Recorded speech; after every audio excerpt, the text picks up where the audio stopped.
You Go ahead now. views from the 22 coming live at you. This is pretty much a long time coming, y'all. I just want y'all to know that we're gonna do nothing but drop heat. So from this day forward, y'all need to understand that views from the 22, we're gonna give y'all film breakdowns, prospect break, just about anything football. We're not gonna do it like a lot of other people may do it. We're gonna do it a little unorthodox. So without further ado, I'm Germ So True. Let me introduce you to the crew. We got my boy Mo Schefter, man, the founder of the group, and this my guy, man. We call him the Caribbean Jerk, but that's it. Go ahead, Mo. What's up, man? Talk to the people, man. Hey man, listen. The flavor could be spicy, the flavor could be sweet. Either way, the flavor is gonna be good. I'm excited to Hey, finally be on the YouTube channel. We about to expand and just hey, as the great Jeffrey says, the ceiling is the roof. yo, that's what I'm talking about there. So next, I'm gonna introduce the extraordinaire, the scout extraordinaire. This dude know more football terminology than some people know terminology on parenting. So what I'm gonna do is I'm gonna drop the mic, hand it, pass it off to my guy Vic Jr. Vic, man, holler at the people, man. Man, what's good, man? This is the most beautiful thing right here. I get to see Germ face. I get to see Mosif face. No beef, no Lombardi. Trap. Film over feelings. This shit is wild. I'm loving this. Sorry for the language. Germ, you gotta show it up a little bit higher. A little higher. Oh, okay. Yeah, man, and just it's just doing what we love, talking football, baby. Yes, All sir. right, y'all. So what we're gonna do is we're gonna just do a little basic show. First live of the day, or excuse me, first live of the channel for the most part that we all are simultaneously on at the same time.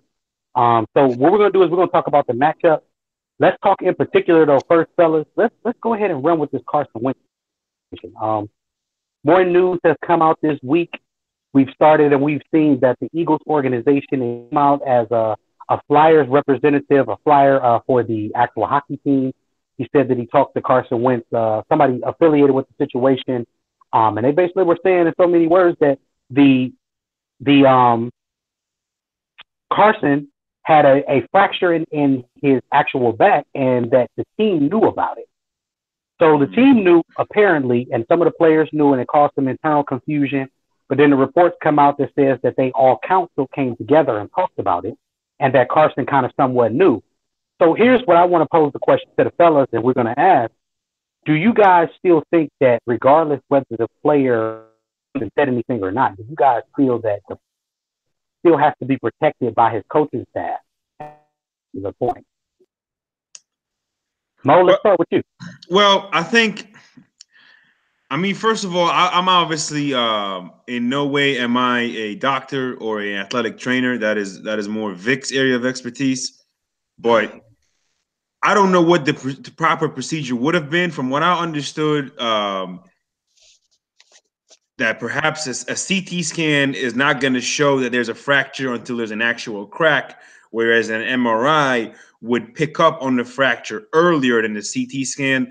So I don't know if they didn't do an MRI prior or somehow, some way. I don't feel like like the Eagles come out clean out of this. I feel like there was somewhere there was a mess up somehow, and I don't know where that happened. We're getting all kind of different sources, but the bottom line is, I do think the Eagles. I mean, obviously Carson Wentz is a grown man, and I'm sure at the end of the day, if he really wanted to play, they were going to let him play. But if they knew this was the risk, I don't think they should have put him out there because it's not. This isn't a knee or some kind of bruise or some kind of this. I mean, this is your back, and this goes way beyond football. And I mean, we saw Tony Romo's career was cut short because of his back injuries, even though he tried to come back. Like he truly was never the same player the last season or two. So you know, I don't. I think the Eagles have done a lot of good things in the past few years. I think this is one where they kind of came up a little bit short, in my opinion.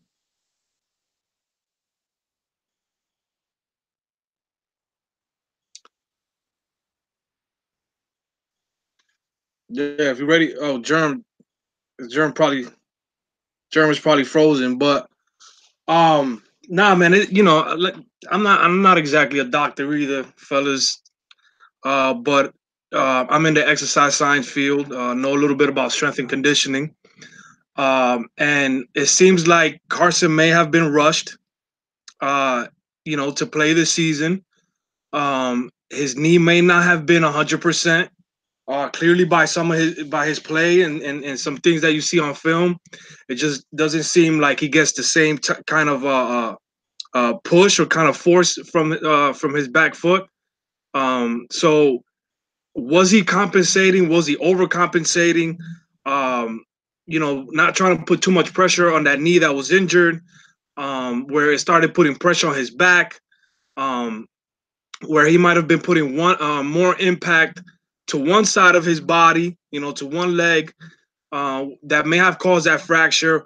We haven't seen anything on film that shows that he got hit in the back or he fell on his back and things like that. So could have been just a way he stepped, a way he just trying to take pressure off his knee that just could have caused that fracture on which we still don't know what part of the spine it was.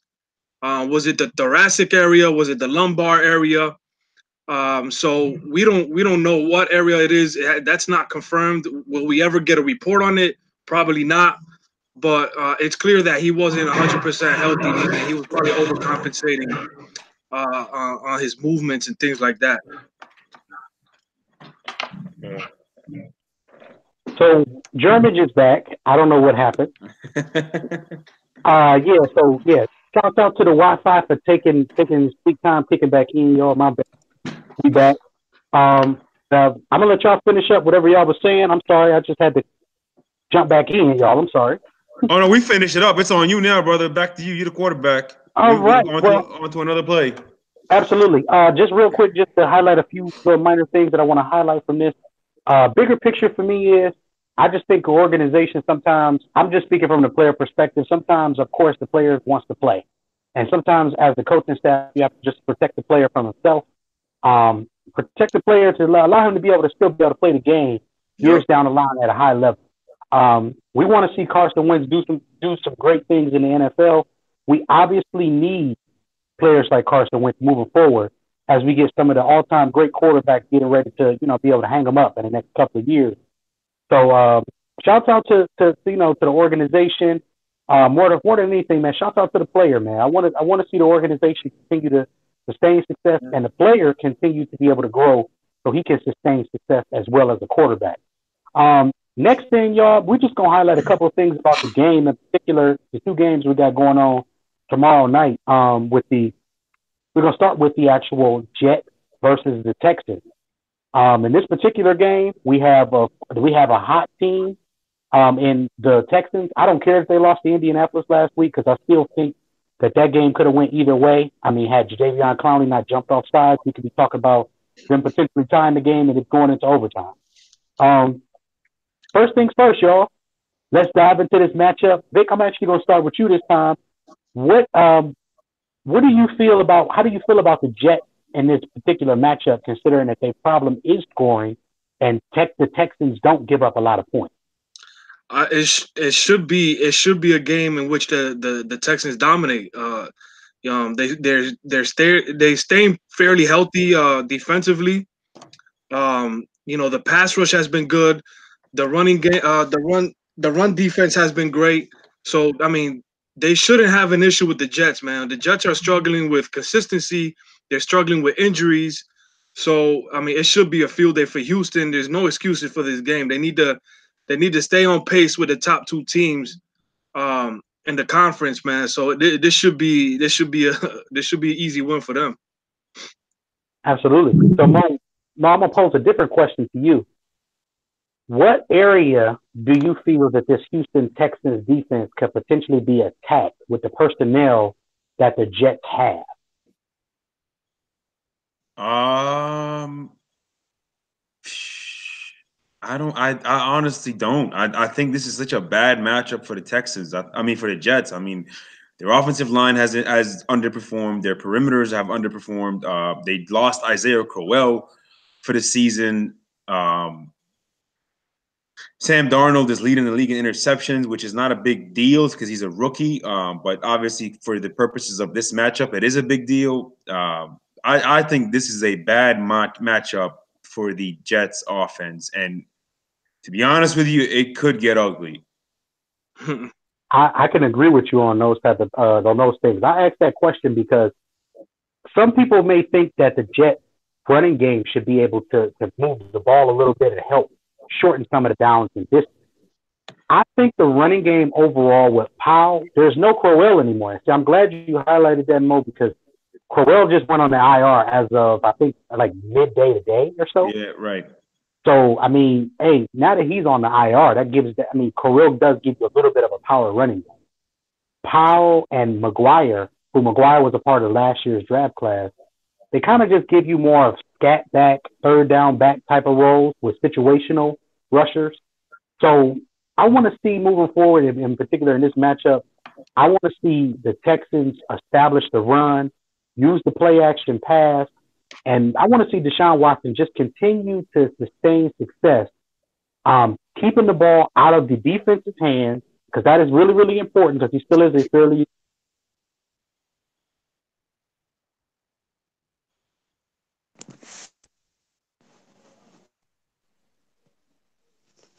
Also, on top of that, I also want to see him also be able to continue to develop as a passer, to continue to read defenses and to understand 7-6-man fronts that he's going to be seeing, because that's going to be helping as that team moves toward January. Here at Views, we don't call it the playoffs, we call it January, and we call it proverbial Super Bowl, we call it February, because those are the particular things that make our brand a little different than others. We like to call it for what it is, and February obviously is the biggest day of the year for the NFL season, besides week 1 when the first kick goes. Real quick, Jerm, to piggyback. Yeah, to piggyback off of that, for Watson, man, he's gonna have a decent matchup with the secondary, with Adams, Claiborne. If Claiborne is still healthy and stuff like that, it should be a good matchup for him and stuff like that, to just continue, like you said, to read some defenses, continue his connection with Hopkins and those guys. That's a good matchup. But shout out to that Texans defense, man, because we're doing that film breakdown on Baker Mayfield, man, and that they gave Baker a tough game. Even though Baker's a rookie, he's looked pretty good. And I mean, but you can see the speed of that defense. Zach Cunningham was a linebacker I loved out of the draft a couple years ago. I mean, that dude's got some good range. He got some good speed. So, yeah, I mean, that Houston defense should be able to have a field day against that Jets offense, man, the way they banged up. All right, and hey, Mo, let me ask you a question real quick. Going to you, what particular play? How do you feel that Demaryius Thomas has played so far with him only being there for a few weeks? Do you think Demaryius Thomas adds value, or do you think it really doesn't matter? Because I know when we talked about it before, you said, let's see how it goes. Well, one thing we always talk about, and we try to keep this as simple as possible sometimes here in Views. The game can be very simple. The game can be very complex. When it comes to certain positions, if you're a quarterback and you can't be accurate, you're not really a quarterback. If you're a running back and you keep fumbling the football, what good are you? And if you're a receiver and you can't catch, you're useless to me. Our old offensive line coach, I used to have a saying, when we made a bad play, he would say, "You're like tits on a bull, you're useless." A receiver with no hands, play corner or something else, Chief. But it seems like Demaryius, in a new scene, there is just something about being in a different place that could just revive a player's career. We've seen it so many times. We've seen it from okay players and all the way to first ballot Hall of Famers like Randy Moss. So Demaryius has certainly been playing better these first couple games with Houston. He's playing with some confidence. He's making those catches that he was making with Peyton all those years. Deshaun Watson certainly has some confidence in him.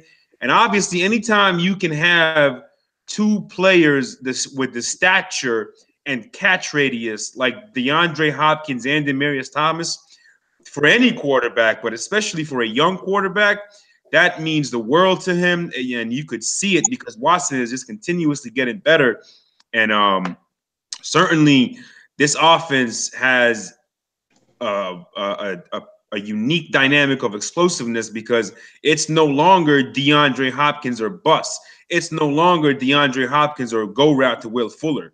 There's so many different ways they can attack you via the passing game now because Demaryius can run slants. He can run 15-yard dig routes in and out routes as well. So he certainly adds another dimension. And the fact that he's been playing well, it's all the more reason for me to really believe just that this Texans might be the best team in the AFC.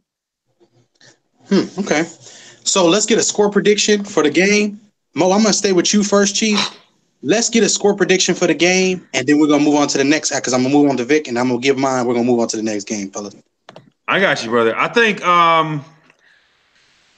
like I said, it could get ugly. So I'm expecting maybe 3 interceptions from Sam Darnold in tomorrow's game, perhaps an interception, perhaps 2 interceptions and that generate points where it puts them in good field position. I expect Deshaun Watson to find explosive plays. I expect Lamar Miller to break off a couple big gains here and there. I'm going to go 45-10 Texans. Ooh, damn. What you got for us, Vic? I don't think the Texans will score that high simply because I think they'll be sitting the starters by the fourth quarter. Okay. So I'll go like let me get like 34. Let me get 34-10, and that's because the Jets will get a field goal in the first half and score some garbage 7 points in the second half. Let's go 34-7. 34-10. So we got 34-10. Okay, so I'm going to go ahead. I'm going to run with – I'll give them 16 points, but I'm going to give the Texans 37 points. I just don't see – I mean, I agree with everything that you guys said, but the bigger picture is Lamar Miller's been playing better, and that's not good. That's not a good sign if Deshaun Watson is playing well because that gives them at least a somewhat of a look of a running game, and that's what we need. Much different running back lately, man. They're blocking better. The offensive line looks better. So he's been able to take advantage of that. No beef, no Lombardi. Hey, man, this play right here could be the play that takes out the criminal enterprise known as the New England Patriots, y'all. So next game, this actually should be an exciting game. We got the Cleveland Browns with Baker Mayfield at the helm, who has been a very, very exciting and intriguing player to break down on film. We love Baker here on Views because he's very intriguing. And we got the Broncos, who the Views from the 22 power rankings last year for the draft, our draft board, we actually had Bradley Chubb as the number 1 player coming out on our board, considering that he was a pass rusher, he was dynamic. And he fell to 5, which we all still got things to say about that. But we got the Broncos. Case Keenum is the quarterback at the helm. He hasn't played up to expectation, but at the same time, neither has the offensive line in certain cases, in certain games. The receiving core has been subpar, besides Emmanuel Sanders, who is now currently on IR, which hurts my soul because these guys know I advocate for Emmanuel Sanders, as I call it the 7-Eleven crew, because they're always open. He is one of the guys that we're going to put on the cover of it. Hey, he might be the vice president of that. Hey, man, listen. We're gonna do a study on him. Don't worry, we'll do a study. So, with that being said, though, the president is Antonio Brown himself, Mr. AB. Mr. AB.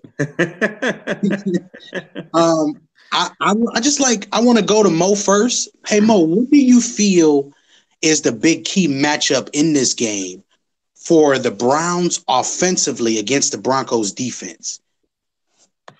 Well, they got to make sure to stop the man that they passed on, because him along with number 58, that they are game wreckers, and that is Von Miller and obviously Bradley Chubb, who, I mean, I know Denzel Ward, the guy they took at number 4, has been playing relatively well. But I still, and I think we can speak for all of us here. I mean, no beef, no Lombardi. You have a number 4 pick. You got a guy like Bradley Chubb that is substantial beef. And I know the Browns have had some issues at that blindside position. And as much as we all are infatuated with the incredible play of Baker Mayfield, I mean, you could see Vic's cheeks are turning red every time we see his name. We say his name. I don't know what they're gonna do if they, as good as he's been playing. I don't think he's gonna have a very fun day if they can't block those two guys off the edge, because what they are gonna speed the game up even quicker. So if you have 3 seconds versus most NFL teams, you're going to have 2.5 versus these guys coming off the edge, and they come off screaming. And at home in that stadium, when Von Miller figures out your cadence, it's a wrap. And I'm telling you it's a wrap because I've seen him do it to the greatest quarterbacks of our generation, from Phillip Rivers to Aaron Rodgers to the greatest of greatest in number 12 in New England. When he figures out your cadence, it's a wrap. And another thing, Tom Brady, Drew Brees, and Joe Montana all lost in their Denver debut. I believe Baker Mayfield may suffer the same fate, especially if they don't block 55 and 58.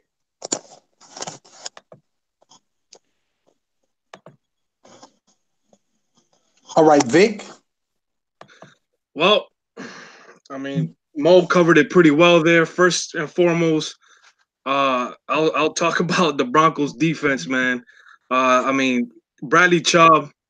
I did a little film study about him and Myles Garrett and what could have been for Cleveland if they would have made him one of their top 2 picks. Remember, they had pick 1. They took my guy Baker. They had pick 4. Like Germ said, he was Bradley Chubb was the #1 rated player on our board. They got him at the Broncos got him at 5 right after the Browns. I mean, I just don't get how can you pass up on that kind of beef, like Mo said, where he could have played the left defensive end, while Myles Garrett plays the right defensive end. They could even have a package where Myles played the 3 technique, right, on the right side of the line, while Bradley Chubb plays the right end, kind of like what he's doing right now for Denver. I mean, that would have been the amount of things that they could have been able to do with both of these guys would have been tremendous there in Cleveland. But of course, that didn't happen. So now we got Bradley Chubb going against those Browns that passed up on him. The 2 tackles, whoever the 2 tackles that are going to start for Cleveland, has to be on their A game, and I don't even think their A game is going to be enough. I don't know, Germ. Is Greg Robinson still starting? Because my guy Desmond Harrison, I thought played fairly well in the beginning of the season. He is a rookie. He is from a Division III program. If I'm not mistaken, that program is like very low, but he's an athlete. He showed some very good potential.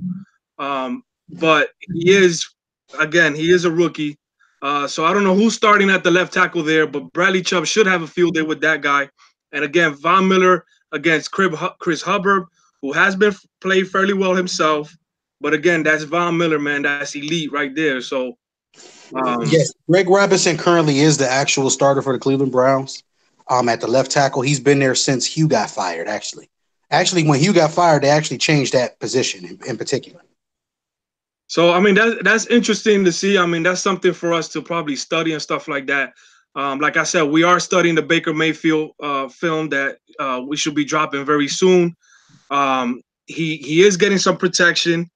So, I mean, they seem to be doing well. But again, they have not gone up against a combination of Bradley Chubb, Von Miller. I mean, the Broncos saw that opportunity of drafting him. They probably had other needs somewhere else, but they said, there's no way we can pass up on this type of beef where we can have guys rushing from both sides of the line. And I mean, they did a good job by deciding that. In terms of the Browns offense and Baker Mayfield, like I said, man, he's been playing tremendous. If they protect him, he will be able to get some passes off against the secondary, who has been inconsistent. They have not been the same secondary of the past few seasons. It'll be an interesting game, and this one is going to be a little tough to predict because of the fact that both teams you have the Broncos who have regressed from past seasons, and you have the Browns who are getting better from past seasons. So it's there's gonna be a balance somewhere, hopefully, if they're able to block those edge guys. Okay, now my next question for you guys is going to be what now, just to throw in my little 2 cents real quick about this particular game, especially with the edge rushers. I think Cleveland's biggest issue is going to more or less be how they decide how they utilize the tight ends in the chip game. Because David Njoku should be able to give a good chip, Duke Johnson, Nick Chubb. It also is really going to depend on the running game. We didn't talk very much about this, but Denver had a stretch for 3 games. They gave up at least 200 yards on the ground. Right. If Denver cannot set the edge consistently, meaning they get 2 hats on Von Miller and they seal that edge, we could see a big day again for Nick Chubb, who has had a tremendous season for the Cleveland Browns to the point where they even shipped Hyde out of town. Another guy that Vic was high on, I got to give him credit in the draft process, in particular. But I mean, at the end of the day, we have really seen a lot of things against Denver happen because they haven't maintained gap integrity. And besides not maintaining gap integrity, they've also had issues with, as we said, it's not only just sealing with not allowing the edge, with containing the edge, but they've also had problems in the secondary with just technique. Bradley Roby has struggled in his first full season as a corner that is a starter. That's a problem. So we have to see what happens moving forward with him. There is no Chris Harris, who I think we here at Views will all agree that he is probably one of the better corners in this particular league of football for us. Moving forward, though, let's go to the next side of the ball. We got the Browns defense versus the Denver offense. What is the matchup that you guys want to be able to see from this particular matchup? Mo, you want to take that? Yeah, sure. I mean, obviously, as Jerm said, the vice president of the 7-Eleven crew is out, which is a big blow. They lost Demaryius Thomas, as we mentioned earlier, who was traded to the Texans. So, they're down to basically Courtland Sutton.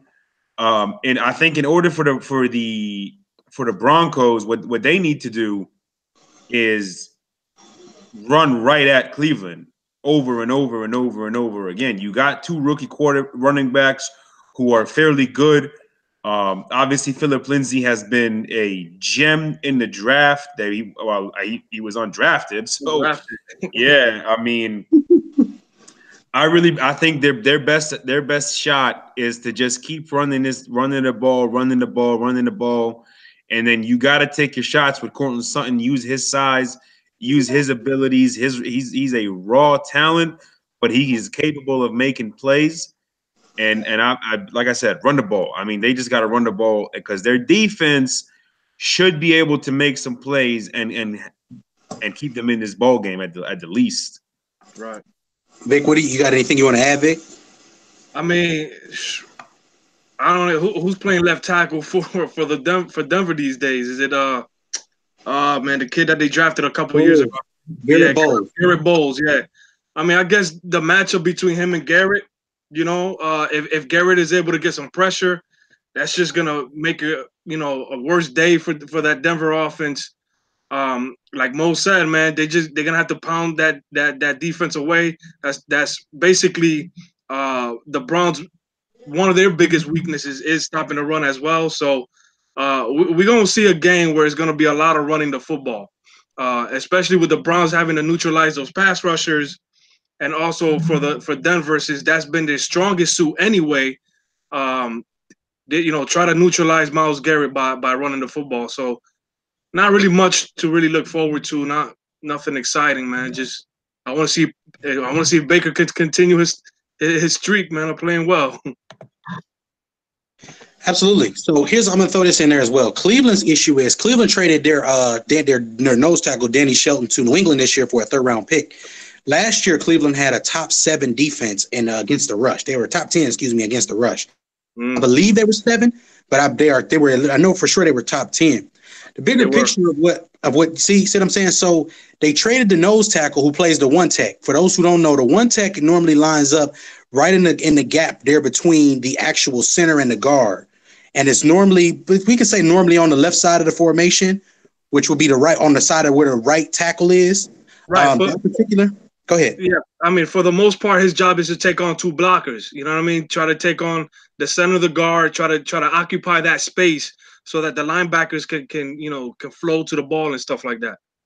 And that they're missing that currently in Cleveland because what they're doing is they're doing more of a 2-3 tech look, which I'm going to call it a 2-3 tech look, y'all, because obviously that's the only way that they're getting these type of lanes, obviously, because there's nobody playing at the one tech. Clearly, it can't be.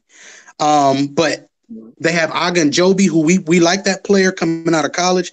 He's been a little banged up the last couple of weeks, but we look to see him back in there. And they had a guy named Trevor. I think his name is Trevon Coley. I think his name is.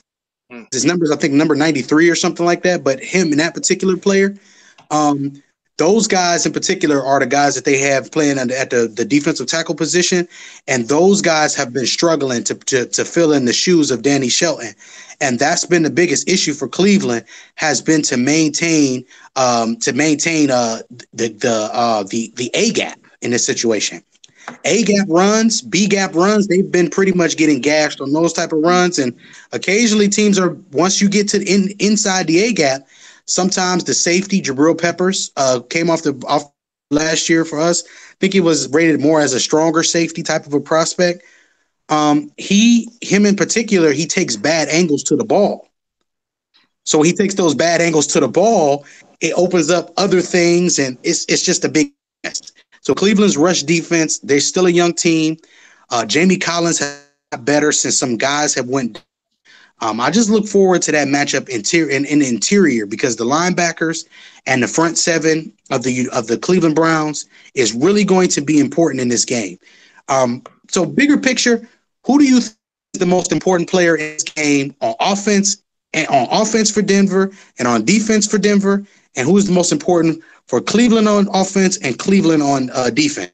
I'm going to give Mo, I'm going to give you Cleveland, and Vic, I'm going to give you Denver. Well, I mean, I'm gonna keep it real simple. The guys we talked about most, Myles Garrett and not Bradley Chubb, Baker Mayfield. Okay. Baker Mayfield on offense and Myles Garrett on defense. Those are their best players, far and away. Not to discredit any of their other players, but those two are by far their best players, and I think they are good. Yeah. Not much else I need to say, really. Vic, what do you think, Vic? Yeah, I mean, so I guess I'll go with defense again. The pass rushers we talk about, I'll go with Bradley Chubb, Greg Robinson. Man, we talking about a guy that was a second overall pick in the 2014 draft. I believe so. By the Rams. I mean, they expected a lot out of that kid. Everybody expected a lot out of that kid. I don't think there was one person in the scouting world that did not like that prospect. So between him and Desmond Harrison, Bradley Chubb should be able to have a field day regardless. As bad as the Denver run defense has been, he has put on. He in particular has won his matchups when it comes to stopping the run. If you watch the film, so whether it's stopping the run, whether it's pass rushing, I expect Bradley Chubb to be a big piece of this matchup, especially with the way Nick Chubb is running the ball. And then offensively, I mean, I think that despite the fact that Lindsey is playing well, I think that Denver needs to use Royce Freeman a little bit more. Get that kid to pound away that defense, man, because like Jerm said, that middle, the interior is not great right now, and stopping the run. Even though the Browns linebackers are some pretty decent linebackers, they got a good future. You can run on them too. So I go give me a little bit more Royce Freeman, man. Let me see some 10 to 12 carries out of that kid. All right, and let's do a score prediction out of this game. Vic, I'm gonna start with you. Let me go with Let me go 23 to 20, the Browns. Interesting. Okay. What you got, Mo? 23-20 Broncos.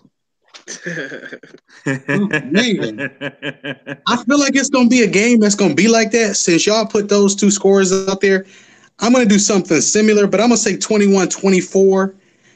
Give me the Broncos. I think the Broncos are gonna be able to get after the passer. I think Chubb has 2.5 sacks. I think Vaughn gets a sack or two. I think he does the little, Soldier Boy U on the when he did the sack. He motorboats that. You know what? Anyway, what happens? Man. With that being said, that's the show pretty much, guys.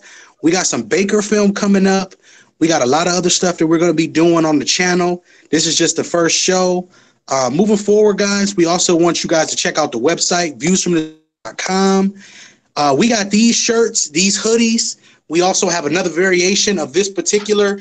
We have variations of these shirts and hoodies and things like that. Different colors, everything. Well, colors. I just want you guys to check out the website, order. Just, hey, man, show support. Show love, because we show love back. Real quick, Germ. We're still trying to figure out this YouTube thing for the viewers that we have live watching us right now. Blackstock Trav. I'm not sure who else is on. Appreciate y'all tuning in. Appreciate y'all commenting. Vic. Blackstock is suggesting that you wake up because apparently you look sleepy. But we appreciate all our supporters. We appreciate I didn't even know we were being watched right now. Yo, that's crazy. Well, the beautiful thing about technology, Vic. Marcus, I love you. Marcus, Trav. Yo, I love y'all dudes, man. We got somebody else, but I'm not sure who it is. I don't recognize the name. It says Contenders 10. Oh, okay. We got a first non-known supporter, man. Hey. Bring it on.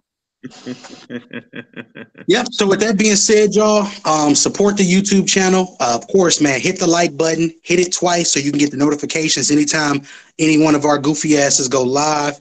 But bigger picture, y'all, we gonna bring nothing but film objectivity. We're gonna cover all 32 teams. Best cover men since Deion Sanders. No pun intended. We just want to let y'all know. We got Germ So True. We got Mo Schefter. We got Vic Jr. Viewsfromthe22.com. Views from the 22 Facebook group. Views 22 on Twitter. And Views from the 22 on Instagram, I believe. Mo, it is Views from the 22 on Instagram, correct? Views_22. Views_22 on Instagram. And most importantly, man, just follow the group. Follow the group. Let's do this. But all right, y'all. With that being said, man, 22 words, Ho? Nah, man. I think that you pretty much covered everything, brother. Vic, final words? Hey, man, it was fun. Listen, I got to go to bed right now because I got to be up at 5 in the morning. All right. That's why if I look sleepy, been up early. But, yo, this is beautiful. I love this. We're gonna put in that work, man. Views from the 22, man, right here. Yes, sir.